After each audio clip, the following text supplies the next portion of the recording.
نکاح طلاق public laws personal laws کے متعلق کوئی معاملہ آپ نے حل کرانا ہو تو وہ ان کی طرف ہی جانا ہوگا، نہ حکومت کی طرف، نہ حکومت کی شرعی عدالت کی طرف آپ جا سکتے ہیں۔ کبھی غور فرمایا آپ نے یہ کہ یہ کون سا اسلام ہے؟ وہاں نہیں آپ جا سکتے۔ نتیجہ اس کا ظاہر ہے، جب جیسا میں نے عرض کیا ہے، مجھے جو تجربہ ہوتا ہے اس میں نے دیکھا ہے کہ وہ میں بس استثناء کرنی ہوتی ہے، شاید ہی 1% کوئی گھر ایسا ہوگا جو کہیں پرسکون ہو اور خوشحال ہو، مطمئن ہو، ورنہ ہر گھر کے اندر کوئی نہ کوئی پرابلم، اور پرابلم وہ انہی قوانین کی پیدا کردہ ہوتی ہے جنہیں اسلام کا قانون کہہ کے نافذ کیا جا رہا ہے، پرسنل لاز۔ اور ہم نہیں عزیزان من، ہمارے ہاں تو کسی قسم کی ریسرچ یا تحقیق وہ ممنوع ہے، کیونکہ عقل و فکر سے کام لینا جو ہے شریعت کے معاملے میں وہ تو حرام ہے۔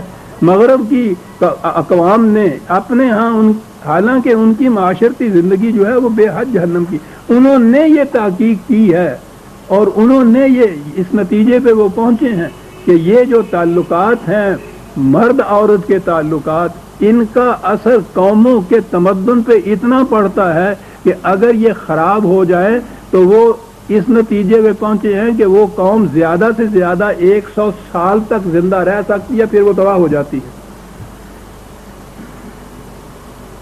یہ ان کی ریسرچ ہے، اور یہاں قرآن کی کیفیت یہ ہے، کیا بات ہے ثابت آسمانی کتاب کی، کہ وہ طلاق کے متعلق قوانین کا ذکر کرنے کے فوری بعد یہ کہتا ہے کہ کتنی ہی قومیں تھیں جو تباہ ہو گئیں، اس لیے کہ انہوں نے ان عائلی زندگی کے متعلق خدا کے قوانین کی بجائے اپنے قوانین کا اتباع کیا۔ اور پھر دیکھیے کتنا ہے، فَحَاسَبْنَاهَا حِسَابًا شَدِيدًا عَذَّبْنَاهَا عَذَابًا نُكْرًا أَعَدَّ اللَّهُ لَهُمْ عَذَابًا شَدِيدًا عَاقِبَةُ أَمْرِهَا خُسْرًا۔ ایک ہی آیت کے اندر 3-4 دفعہ اس عذاب کا ذکر، تباہی کا ذکر، ہلاکت کا ذکر آ رہا ہے کہ خدا کے قوانین جو پرسنل لاز یا عائلی زندگی کے متعلق تھے ان کی بجائے انسانوں کے بنائے ہوئے قوانین کا اتباع کیا، تو یہ کیفیت ہوگی قوموں کی۔ اور ہمیں تو تاریخ سے اب پوچھنے کی ضرورت نہیں ہے، صورت ببی حالم پرس اپنے آپ پہ بیت رہی ہے، گزر رہی ہے ہمارے اوپر یہ صورت۔ ایک طلاق کا ہی مسئلہ جو میں نے پچھلے دن آپ کو بتایا تھا، جو وہ اس نے غصے میں آگے کہا جی میں نے 3 دفعہ کہہ دیا طلاق طلاق طلاق، اس کے بعد صاحب فتویٰ مل گیا کہ اب اس بیچاری معصوم کو حلالہ کرنا پڑے گا۔ سوچئے تو صحیح،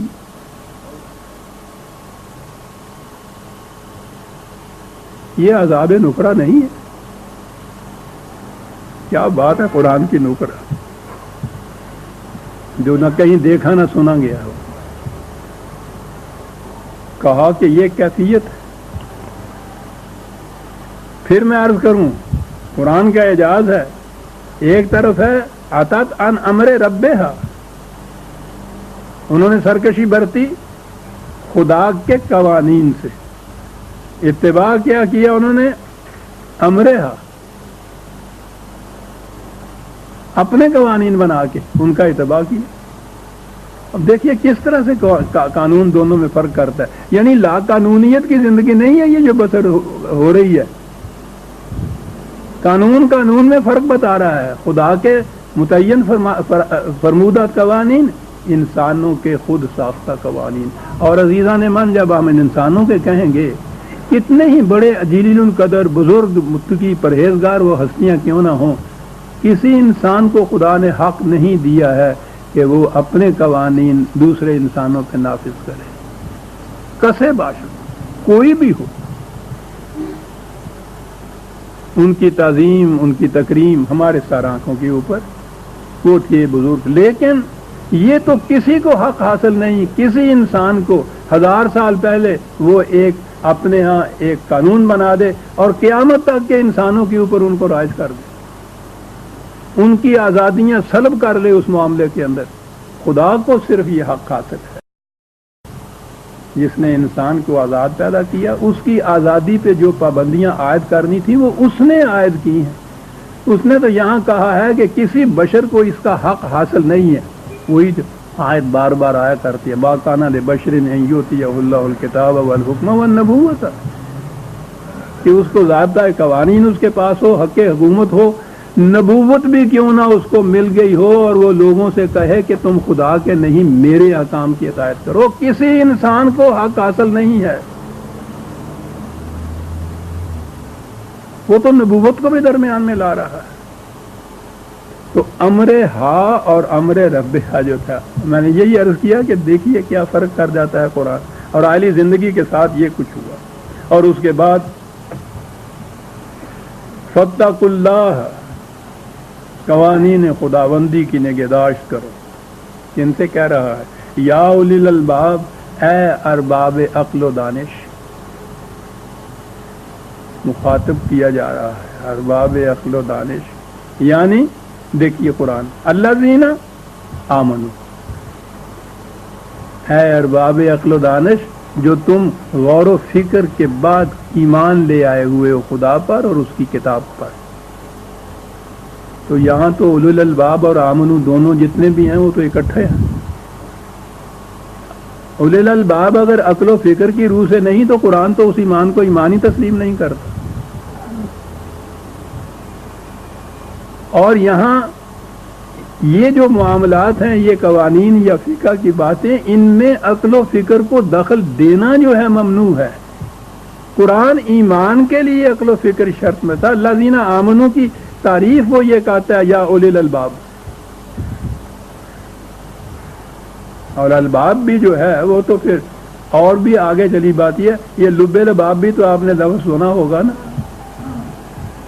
تو میں جو کہا کرتا ہوں پنجابی میں تت کڈیا ہے کسی چیز کا جڑا ہوتا ہے، نچوڑ کسی چیز کا جو ہوتا ہے، عقل کا بھی نچوڑ، وہ کون ہے؟ الذین آمنوا قد انزل اللہ الیکم ذکرا رسولا یتلو علیکم آیات اللہ مبینات۔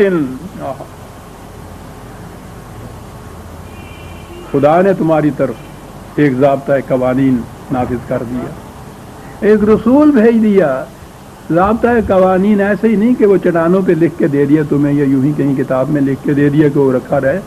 اس ضابطے کو نافذ کرنے والی ایک اتھارٹی ہونی چاہیے، اس کو سمجھانے والا ہونا چاہیے۔ رسول ساتھ ہم نے اپنی طرف سے بھیج دیا، وہ خدا کے قوانین کو تم تک پہنچاتا ہے، اور وہ دوسرے مقامات جو ہیں یعلمہم الکتاب والحکمہ، وہ تعلیم دیتا ہے تمہیں قانون کی والحکمت۔ قانون کے پیچھے دی وائی آف اٹ، کیوں ایسا ہے قانون، اس کے اندر اس کا ریشنل جسے کہتے ہیں اس کی بتاتا ہے، اس کا ریزن بتاتا ہے کہ یہ کیوں قانون ایسا ہم نے نافذ کیا۔ رسول کا فریضہ تھا کہ قرآن نے جو قانون دیے اور اس کی حکمت جو قرآن نے بیان کی، اس کی تعلیم دینے والا رسول کا ہم نے اتنا بڑا انتظام کیا۔ یہ سب کچھ کاہے کے لیے کیا؟ لِيُخْرِجَ الَّذِينَ آمَنُوا وَعَمِلُوا الصَّالِحَاتِ مِنَ الظُّلُمَاتِ إِلَى النُّورِ، تاکہ انہیں جو اس طرح ایمان لائیں اور وہ صحیح کام کریں، انہیں تاریکیوں سے نکال کر روشنی کی طرف لے آئے۔ یہ تھا مقصد اس قرآن کا اور اس تعلیم نبوی صلی اللہ علیہ وسلم کا، کہ انہیں تاریکیاں جمع ہے، تاریکیوں سے نکال کر روشنی کی طرف لے آئے۔ آپ دیکھتے ہیں کہ ہم کن تاریکیوں کے اندر ٹامک ٹوئیاں مار رہے ہیں۔ ایک ایک پرابلم آئلی زندگی کی آپ لے لیجئے، جو پرابلم ارائز ہوتی ہے اس کا صحیح حل سلیوشن آپ کو نہیں ملتا ہے ذہنی طور پر، کہا جاتا ہے کہ یہ شریعت کے خلاف ہے، آپ پھر اس تاریکی کے اندر رہتے ہیں۔ وہ تو تاریکی مٹے گی، ہٹے گی تو روشنی آئے گی، روشنی آئے گی تو تاریکی مٹے گی نا۔ یہ روشنی کو آنے نہیں دیتے، یہ بند کمرے کے اندر جہاں تاریکی ہے ماچس جلانے نہیں دیتے۔ روشنی تو ایسی چیز ہے، اتنا بڑا کمرہ بھی کیوں نہ ہو، ایک چھوٹی سی ماچس بھی جلا لیجئے، جال حق و ذاق الباطل ان الباطل کان زہوقا، روشنی آئی وہ اتنی سی بھی کیوں نہ ہو تو تاریکی چلی جائے گی. تاریکی کی تو فطرت کے اندر ہے کہ روشنی آئے تو وہ چلی جائے، یعنی وہ تاریکی مستقل بھی ذات نہیں خود ہوتی، روشنی کے نہ ہونے کا نام ہوتا ہے. اور یہ تو پھر عربی زبان ہے. ظلمات جس لفظ سے نکلا ہے، ظلم جس کو کہتے ہیں، ظلمات کے معنی یعنی وہ مقام جہاں روشنی ہونی چاہیے اور روشنی نہ ہو اسے کہتے ہیں تاریک ظلمات. تو کم از کم یہ جو ایمان کا دعویٰ کرنے والی قوم ہے، ان کے ہاں تو یہ روشنی ہونی چاہیے تھی نا. وہ تو نور دیا ہے اس نے، قرآن کو نور کہا ہے اس نے، ان کے گھر میں ہے. لیکن اب جو اس نور کو غلافوں میں بند کر کے طاق کے اوپر رکھ دیا جائے تو اس کا کیا علاج؟ جہاں روشنی ہونی چاہیے وہاں روشنی نہ ہو تو اس کو کہتے ہیں ظلم یا ظلمات. طریقہ اس کا روشنی کی ایک کرن لے آئیے، تاریکی کا عبور ہو جائے گی. طاغوت کی کوشش یہ ہوتی ہے کہ وہ ایک کرن روشنی کی آنے نہ پائے وہاں. آیات اللہ مبینات، کیا بات ہے، واضح ہیں خدا کے قوانین، الجھاؤ نہیں اس میں، پیچیدگی نہیں ہے، ابہام نہیں ہے، ایہام نہیں ہے، واضح ہیں، مبینات ہیں. مبینات خود بھی واضح اور واضح کرنے والی ہر چیز کو. لِيُخْرِجَ الَّذِينَ آمَنُوا وَعَمِلُوا الصَّالِحَاتِ مِنَ الظُّلُمَاتِ إِلَى النُّورِ وَمَن يُؤْمِن بِاللَّهِ وَيَعْمَلْ صَالِحًا يُدْخِلْهُ جَنَّاتٍ تَجْرِي مِن تَحْتِهَا الْأَنْهَارُ خَالِدِينَ فِيهَا أَبَدًا قَدْ أَحْسَنَ اللَّهُ لَهُ رِزْقًا. اور جو اس طرح سے ایمان لے آئے خدا کے قوانین کو اور ان کو اپنی زندگی کا ضابطۂ حیات بنا لے تو انہیں خدا پھر ایسی جنت کی زندگی عطا کر دیتا ہے. آپ نے دیکھا کہ وہ آئلی قوانین کے ذکر میں ہی چلی آ رہی ہے بات. دوسرے مقام پہ ہے غالباً سورہ بقرہ میں ہی ہے کہ جو ہم کہہ رہے ہیں اس کے مطابق آپ کی زندگی آئلی ہو تو کہہ رہا ہے کہ خدا تمہیں جنت کی طرف دعوت دے رہا ہے اور یہ لوگ تمہیں جہنم کی طرف بلا رہے ہیں. اور یہاں بھی کہا کہ اس کے مطابق زندگی بسر کرو گے تو جنت کی زندگی تمہاری ہو جائے گی. یہاں بھی جنت کی زندگی، اور جس کی یہاں جنت کی زندگی ہے عاقبت میں بھی جنت کی زندگی. جو یہاں جہنم میں ہے وہاں بھی جہنم میں. من کان فی ہذہ اعمی فہو فی الآخرۃ اعمی، جو یہاں اندھا ہے وہ وہاں بھی اندھا ہی ہوگا. جنت کی زندگی دے دے کر سدا بہار جنت کی زندگی، خزان آشنا ابدی جنت کی زندگی. یعنی جب تک ان قوانین پہ عمل کرتے رہو گے اس جنت کی خوشگواریوں میں سرسبزیوں میں فرق نہیں آئے گا. قد احسن اللہ لہ رزقا، کتنا اچھا سامان زیست خدا نے دیا اس شخص. اس کا نام رزق رکھا ہے قرآن نے، سامان زیست. اللہ الذی، پھر قرآن آگے اسی اپنے انداز پہ شہادت پیش کر رہا ہے کہ ہمارے قانون کے مطابق زندگی بسر کرنے سے کس قدر پرسکون ہوتا ہے، کس قدر کامیابیاں ہوتی ہیں. یہ خارجی کائنات، باہر کی زندگی قوانین خداوندی وہاں بھی ہیں جن کو آپ قوانین فطرت کہتے ہیں. خدا کے ہی قوانین ہیں وہ، ہم نے نام الگ رکھا ہے ان کا. فرق یہ ہے کہ وہاں ان چیزوں کو اس کا اختیار نہیں ہے کہ وہ خدا کے قانون کے مطابق زندگی بسر کریں یا اپنے قوانین کے مطابق کریں. وہ اپنے قوانین بنا ہی نہیں سکتی. تو خدا کے قوانین کے مطابق زندگی بسر کرنے سے کس قسم کا ماحول پیدا ہوتا ہے؟ وہ فوراً باہر کی زندگی، یونیورسل لاز، کائناتی زندگی جو ہے اس کی طرف توجہ تمہاری مبذول کراتا ہے. کتنے عظیم کر رہے ہیں اللہ الذی خلق سبع سماوات. یہ چھوٹے چھوٹے سے انسان پاک کیا ہی کیا ہے، عظیم الشان ان کروں کی طرف ذرا دیکھیے. قانون خداوندی کے اتباع سے اور ہم عزیزان من کیا سمجھ سکیں گے کہ یہ کرے، یہ خارجی یونیورس، یہ شہاب ثاقب، یہ ایسی قرآن کی گزرگاہیں جنہیں کہکشاں کہا جاتا ہے، یہ تو علم الافلاق کے جو ماہرین ہیں ان کی کوئی ایک آدھ کتاب بھی آپ پڑھیے تو آدمی ہاتھ پکڑ کے رہ جاتا ہے کہ یا اللہ یہ تیری کائنات اس کا ذرا سا گوشہ ہوتا ہے وہ.